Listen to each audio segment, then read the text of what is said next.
Hello my dear student welcome to our YouTube channel पिलामाने आज दशम श्रेणीर भौतिक विज्ञान बेस्ट सिलेक्टिव क्वेश्चन को नहीं आम आलोचना करवा पिलामाने तुम बेस्ट लेसन आनी जहाँकि तुम परीक्षा 100% पढ़ार चांसेस अच्छी जदि तुम्हें मो देता सिलेक्टिव को तुम्हें मुखस्त कर तुम परीक्षा निश्चय 50 रु 50 मार्क आने योग्य।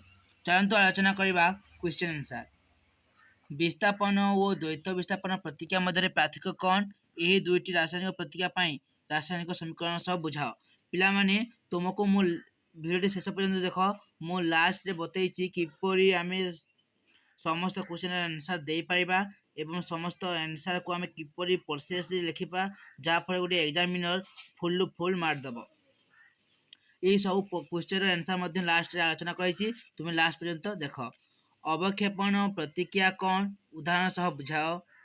3 नंबर क्वेश्चन रासायनिक समीकरण क्या कहुए यह लेखिला बेले क्यों क्यों दिग प्रति दृष्टि देवाक हेबो ता बुझे लेख।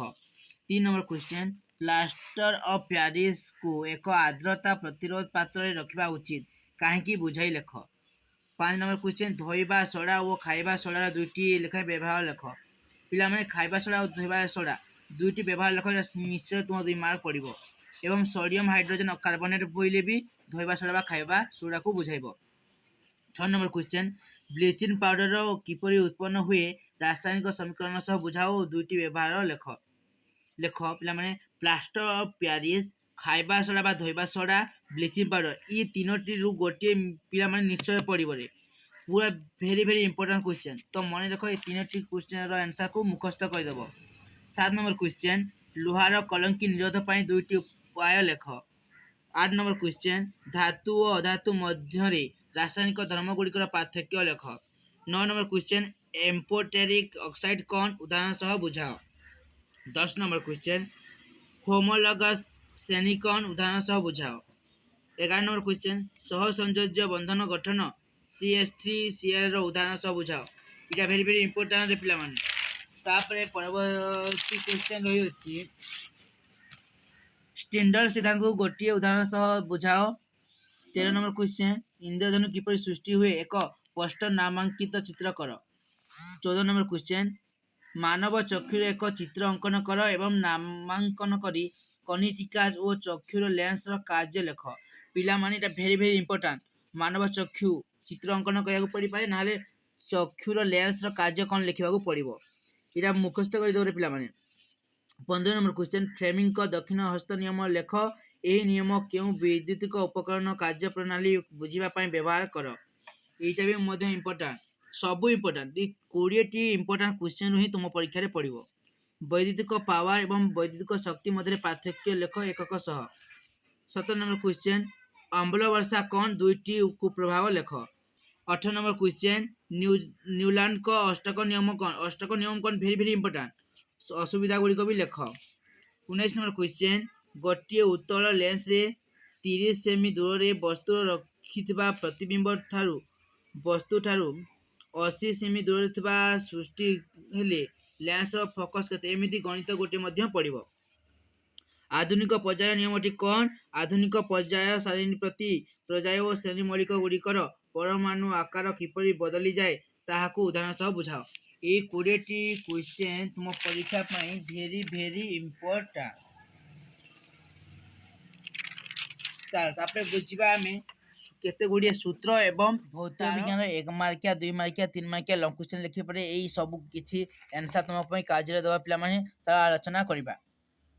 संश्लेषण प्रतिक्रिया कौन पिला माने जो रासायनिक प्रतिक्रिया रे 2 बा अधिक प्रतिकारक संयुक्त होई एकमात्र उत्पाद उत्पन्न हुए सही प्रतिक्रिया को संश्लेषण कहा जाए पिला माने बाम पटे जहाँ रहिला सेटा होची प्रतिकारक डाहाण पटे जहाँ रहिला उत्पाद जदि दुईटी उत्पाद मिसिकी गोटे उत्पाद सृष्टि करे जदि दुईटी प्रतिकारक मिसिकिना गोटे उत्पाद सृष्टि करती ताले सेटा होची संश्लेषण प्रतिक्रिया मनकर Mg+O2 Mg गोटे प्रतिकारक O2 गोटे प्रतिकारक ये दुईटी प्रतिकारक को नहीं गोटे उत्पाद सृष्टि है गोटे उत्पाद कौन पे MgO2 तो यहाँ हूँ संश्लेषण प्रतिक्रिया। ପିଲାମାନେ ଏମିତି ଗୋଟେ ତୁମକୁ ଦେଇଥିବ ସଂକେତ, ତୁମେ ଏହା କେଉଁ ପ୍ରତିକ୍ରିୟା ବୋଲିଥିବ, ତୁମେ ଆନ୍ସର ଲେଖିବ ସଂଶ୍ଲେଷଣ ପ୍ରତିକ୍ରିୟା। ତାପରେ ବିଘଟନ ପ୍ରତିକ୍ରିୟା କ'ଣ? ଯେଉଁ ରାସାୟନିକ ପ୍ରତିକ୍ରିୟାରେ ଗୋଟିଏ ମାତ୍ର ପ୍ରତିକାରକ ବିଘଟିତ ହୋଇ କିଛି ଉତ୍ପାଦ ସୃଷ୍ଟି କରେ ତାହାକୁ ବିଘଟନ ପ୍ରତିକ୍ରିୟା କୁହାଯାଏ। 2FeSO4 Fe2O3S plus SO2G plus SO3। ଆଉ ଗୋଟେ ଉଦାହରଣ CaCO3 less than CaO plus CO2G। ପିଲାମାନେ ଯେଉଁ ରାସାୟନିକ ପ୍ରତିକ୍ରିୟାରେ ଗୋଟିଏ ମାତ୍ର ପ୍ରତିକାରକ ଥିବ ଏବଂ ସେଥିରୁ କିଛି ଉତ୍ପାଦ ସୃଷ୍ଟି ହେବ ତାକୁ ବିଘଟନ କୁହାଯାଏ। ଦେଖ ପ୍ରତିକାରକ କେଉଁଥିରେ ଅଛି? ଗୋଟିଏ ପ୍ରତିକାରକ।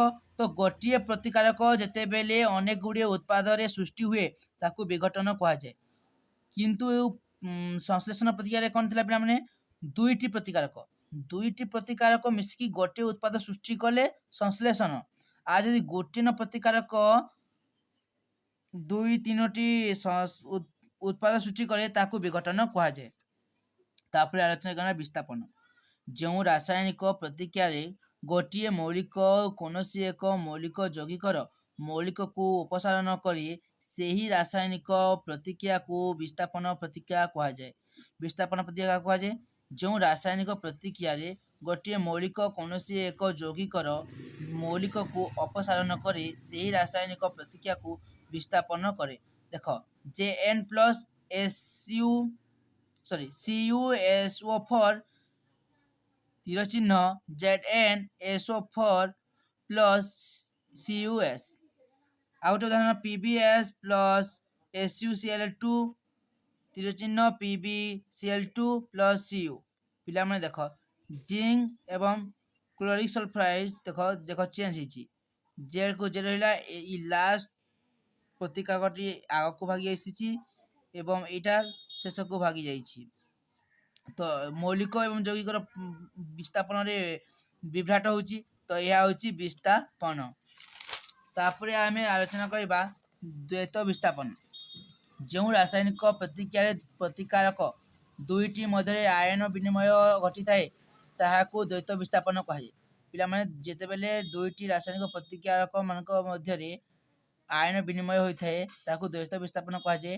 Na2SO4 plus BaCl2 তীর চিহ୍ନ BaSO4 plus 2NaCl। ଦେଖ 2NaCl 2Cl2 କମନ୍ ଅଛି ପିଲାମାନେ, ତ 2 into NaCl ଲେଖାଗଲା ଏବଂ Baଟା ଲାଷ୍ଟ ଅଛି, ତା ଆଗକୁ ଭାଗିଯିବ, ସେଟା ହେଇଯିବ BaSO4। ତାପରେ ଜାଣିବା ଜାରଣ ଓ ବିଜାରଣ। ପିଲାମାନେ ଯେତେବେଳେ ରାସାୟନିକ ପ୍ରତିକ୍ରିୟା ସମୟରେ ଅକ୍ସିଜେନ୍ ଥାଏ ନା ସେତେବେଳେ ଜାରଣ କୁହାଯାଏ। ଯେତେବେଳେ ରାସାୟନିକ ପ୍ରତିକ୍ରିୟାରେ ଅମ୍ଳଜାନ ନଥାଏ ବା ଅକ୍ସିଜେନ୍ ନଥାଏ ତାହାକୁ ବିଜାରଣ କୁହାଯାଏ। ଉଦାହରଣ ଲେଖା ହେଇଛି, ପିଲାମାନେ ଦେଖିନେବ। ତାପରେ ଆଲୋଚନା କରିବା କେତେଗୁଡ଼ିଏ ସିଲେକ୍ଟିଭ୍ ସଂକେତକ। HCl ର ସଂକେତ କ'ଣ ପିଲାମାନେ? Hydrochloric acid. ସଲଫ୍ୟୁରିକ୍ ଏସିଡ୍ର ସଂକେତ କ'ଣ? H2SO4। ଏସିଟିକ୍ ଏସିଡ୍ର ସଂକେତ କ'ଣ? CH3COOH। ସୋଡ଼ିୟମ୍ ହାଇଡ୍ରୋକ୍ସାଇଡ୍ର ସଂକେତ କ'ଣ? NaOH। କ୍ୟାଲସିୟମ୍ ହାଇଡ୍ରୋକ୍ସାଇଡ୍ର ସଂକେତ କ'ଣ? CaOH2। ପୋଟାସିୟମ୍ ହାଇଡ୍ରୋକ୍ସାଇଡ୍ର ସଂକେତ କ'ଣ? KOH। ମାଗ୍ନେସିୟମ୍ ହାଇଡ୍ରୋକ୍ସାଇଡ୍ର ସଂକେତ କ'ଣ? MgO2H2। ଏମୋନିୟମ୍ ହାଇଡ୍ରୋକ୍ସାଇଡ୍ର ସଂକେତ କ'ଣ? NH4OH। ତାପରେ ପିଲାମାନେ ଆଲୋଚନା କରିବା ପ୍ରଶମିତ ଦ୍ରବଣର pH କେତେ? ପ୍ରଶମିତ ଦ୍ରବଣର pH ହେଉଛି ପିଲାମାନେ 7। ଯଦି 7ରୁ କମ୍ ଥାଏ ତାହେଲେ ସେଟା ହେବ ଅମ୍ଳୀୟ ଏବଂ ଯଦି pH 7ରୁ ଅଧିକ ଥାଏ ସେଟା କ୍ଷାରୀୟ। ତାପରେ ପିଲାମାନେ ବ୍ଲିଚିଂ ପାଉଡର ସଂକେତ କ'ଣ? ଖାଇବା ସୋଡ଼ାର ସଂକେତ କ'ଣ? ଧୋଇବା ସୋଡ଼ାର ସଂକେତ। ଏଇ ତିନୋଟି ସଂକେତ ମନେ ରଖିବ, ତୁମ ସର୍ଟ କ୍ୱେଶ୍ଚନ ପାଇଁ ଭେରି ଭେରି ଇମ୍ପୋର୍ଟାଣ୍ଟ ଏବଂ ଲଙ୍ଗ କ୍ୱେଶ୍ଚନରେ ମଧ୍ୟ ଏଇ ତିନୋଟିରୁ ଗୋଟେ ପଡ଼ିବ। ତାପରେ ପିଲାମାନେ ବକ୍ରତା ବ୍ୟାସାର୍ଦ୍ଧ ବୋଲେ କ'ଣ? R। ଇ R ର ସୂତ୍ର କ'ଣ? 2F ମାନେ ଫୋକସର ଦୂରତା, F ମାନେ କ'ଣ? ଫୋକସର ଦୂରତା। ତାପରେ 1/V plus 1/U is equal to 1/F। 1/F ମାନେ କ'ଣ? ପ୍ରତିବିମ୍ବ ଦୂରତା। 1/U, U ର ସଂକେତ କ'ଣ? ବସ୍ତୁର ଦୂରତା। F ମାନେ କ'ଣ? ଫୋକସର ଦୂରତା। ଏଇଟା ମାନେ ଭେରି ଭେରି ଇମ୍ପୋର୍ଟାଣ୍ଟ ସୂତ୍ର ଗୁଡ଼ାକ।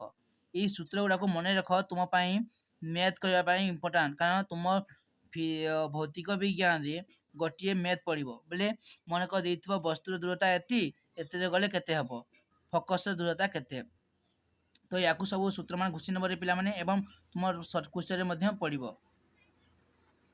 ତ ମନେକର ଗୋଟେ ଚାର୍ଜ ଅଛି କ'ଣ 1.6 ଇଣ୍ଟୁ 10 ମାଇନସ୍ 19 କୁଲମ୍ ସି ମାନେ କୁଲମ୍ ହେଲା I equal to Q by T विद्युत ध्रुवतार AI एकक कौन विद्युत सत्र AI एकक कौन पिलाने एम्पियर 1 वोल्ट समान कौन 1 जूल बाय 1 कूलम 1 ओम ର संकेत कौन ए वोल्ट बाय एम्पियर ହେଲା ପିଲା ମାନେ ଏହି ସବୁ ସୂତ୍ରକୁ ତୁମେ ମନେ ରଖିବ ଏହି ଭିତରୁ ହିଁ ତୁମ ପରୀକ୍ଷାରେ ପଡ଼ିବ ଏବଂ ତୁମ ବହିରେ ଯେଉଁ ଉଦାହରଣ ଦେଇଛି ବିଦ୍ୟୁତର ଉଦାହରଣ କିମ୍ବା ବସ୍ତୁର ଦୂରତାର ଉଦାହରଣର ମ୍ୟାଥ୍ ଗୁଡ଼ାକୁ ତୁମେ କରିଦେବ ପିଲାମାନେ ସେଇଥିରୁ ଭେରି ଭେରି ଇମ୍ପୋର୍ଟାଣ୍ଟ ଏହି ସବୁରୁ ଆସିବ ତ ଆଜିର ଭିଡ଼ିଓ ଏତିକି ଥିଲା ଯଦି ଭଲ ଲାଗିଲା ଲାଇକ୍ ସେୟାର କମେଣ୍ଟ କରିବ ଏବଂ ନିଜ ସାଙ୍ଗମାନଙ୍କୁ ଜଏନ୍ କରିବ ଏବଂ ଆଉ ଟିକେ ସମୟ ପରେ ଆମେ ସିଲେକ୍ସନ୍ ଦେବା ଜୀବ ବିଜ୍ଞାନ ବା ତୁମ ଲାଇଫ୍ ସାଇନ୍ସକୁ ତ ଆଜିର ଭିଡ଼ିଓ ଏତିକି ଥିଲା ରହିଲି ଜୟ ଜଗନ୍ନାଥ ପିଲାମାନେ ଏହି ଚିତ୍ରରେ ଥିବା ସମସ୍ତ ସଂକେତ ଉପକରଣକୁ ମନେ ରଖ ପିଲାମାନେ ଏହି ଭିତରୁ ଗୋଟିଏ ତୁମ ସର୍ଟ କ୍ୱେଶ୍ଚନ୍ ପଡ଼ିବ ଏବଂ ଯଦି ଭିଡ଼ିଓଟି ତୁମକୁ ସମସ୍ତଙ୍କୁ ଭଲ ଲାଗିଛି ତାହେଲେ ଲାଇକ୍ ସେୟାର କମେଣ୍ଟ କରିବ ଏବଂ ନିଜ ସାଙ୍ଗମାନଙ୍କୁ ସେୟାର କର ଏବଂ ନୂଆ କରି ଆସିଥିଲେ ସବସ୍କ୍ରାଇବ୍ କରିବାକୁ କେହି ଭୁଲନ୍ତୁ ନାହିଁ ପିଲାମାନେ କାରଣ ଏହି ଚ୍ୟାନେଲରେ ତୁମମାନଙ୍କୁ ସବୁ ସିଲେକ୍ଟିଭ୍ କ୍ୱେଶ୍ଚନ୍ ଦେବା ସହିତ ତୁମର ଆନ୍ସର୍କୁ ଆଲୋଚନା କରାଯାଉଛି ତ ରହିଲି ପିଲାମାନେ ଦେଖା ହେବା ନୂଆ ଭିଡ଼ିଓରେ ଜୟ ଜଗନ୍ନାଥ ଜୟ ଜଗନ୍ନାଥ।